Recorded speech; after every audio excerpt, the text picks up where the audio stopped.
Hello everyone and welcome back to our channel. In today's tutorial, I'm going to show you how to delete a Slack account.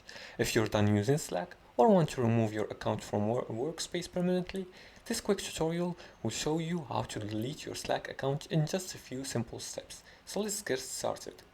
Now the first step is to open Slack in a web browser or the Slack app.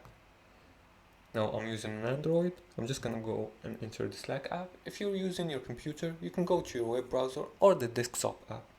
Now here, you're gonna click on the profile picture on the top right corner. And from these options, click on preferences. Now here, you're gonna scroll all the way down to advanced section right here and select account settings and click on it. After you click on it, a page will appear that has the accounts options and informations. Here you're gonna go down to deactivate account section right here. You can either transfer ownership to another member or delete the workspace.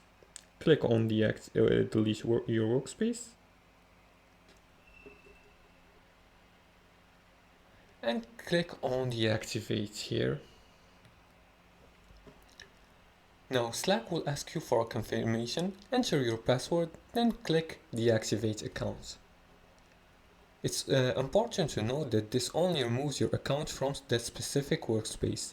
If you're part of multiple workspaces, you'll need to deactivate each one separately. And that's it for today's tutorial. Your Slack account is now deactivated, and you'll no longer receive messages or notifications from that workspace. Now remember, deactivation is permanent, but your messages may still remain visible to the others unless the workspace owner deletes them. And this was it for today's tutorial. If you liked this video and found it helpful, please like and subscribe, and feel free to leave comments below the video if you have further more questions about this topic. Thanks for watching, and see you again in the next tutorial.